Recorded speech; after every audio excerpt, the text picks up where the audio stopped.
Influential voices in the press warned that a crisis of misinformation in the media had wrecked the most basic democratic processes. Again, any of that sound familiar? Speaking of that, I thought this opinion piece, this came out this morning in the New York Times. I thought this was very interesting. It says, How to Save the American Experiment. And I love the 1920s, and this article compares a lot to the 1920s, and I thought this is, it also goes with a book I talk about a lot that I finished reading called The American Midnight, and it was the period between the end of World War I and about 1922 or so. And it was an interesting deep dive into an interesting 3-year period in America's history, and this article kind of builds on that.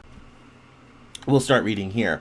At the outset of the 1920s, a wave of attempted assassinations and political violence crested alongside new barriers to immigration, a campaign of deportations, and a government crackdown on dissenting speech. Sound familiar? America was fresh off a pandemic in which divisive public health measures yielded widespread anger and distrust. Staggering levels of economic inequality underlaid a fast-changing industrial landscape and rapidly evolving racial demographics. Influential voices in the press warned that a crisis of misinformation in the media had wrecked the most basic democratic processes. Again, any of that sound familiar?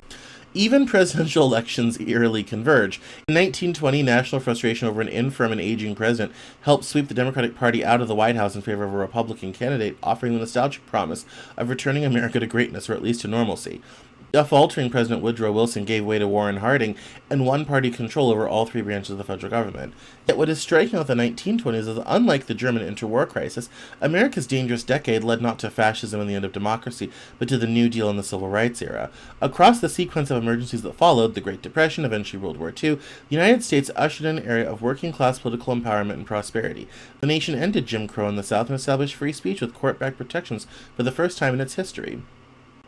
The story of how Americans built a new infrastructure for modern democracy does not offer a step-by-step map for 2025, but it does just a way out of our destructive spiral.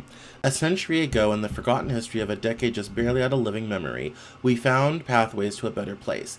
The answer to how all this ends turns on experiments we have only barely begun to launch.